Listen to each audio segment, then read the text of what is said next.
يسعد صباحكم. بدنا نعمل صينية بطاطا على دجاج. شوفوا هاي الدجاجات منضفين جاهزين.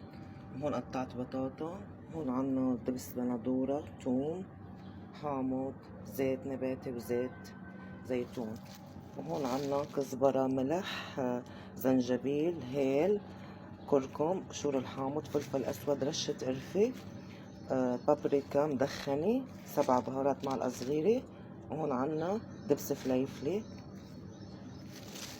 وهلا بدنا نبلش. اول شي بنحط البطاطا بالجار.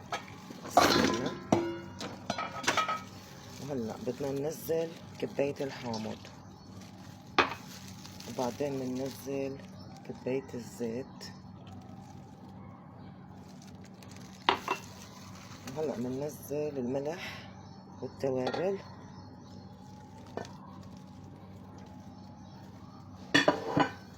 وهلا بدنا نحط معلقة ثوم كبيرة،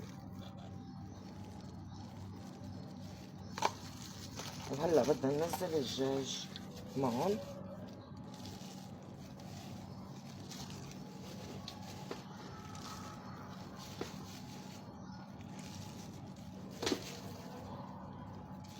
وهلا بدنا نخلطهم كتير منيح.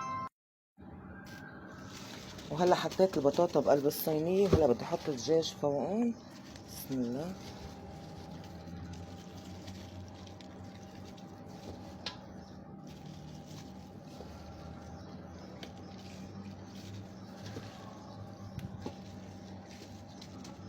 هيدا الصوص طبعا بدنا نحطه فوقهم. شوفوا بسم الله، بسم الله الرحمن الرحيم. وهلا بدنا نحطه بالفرن.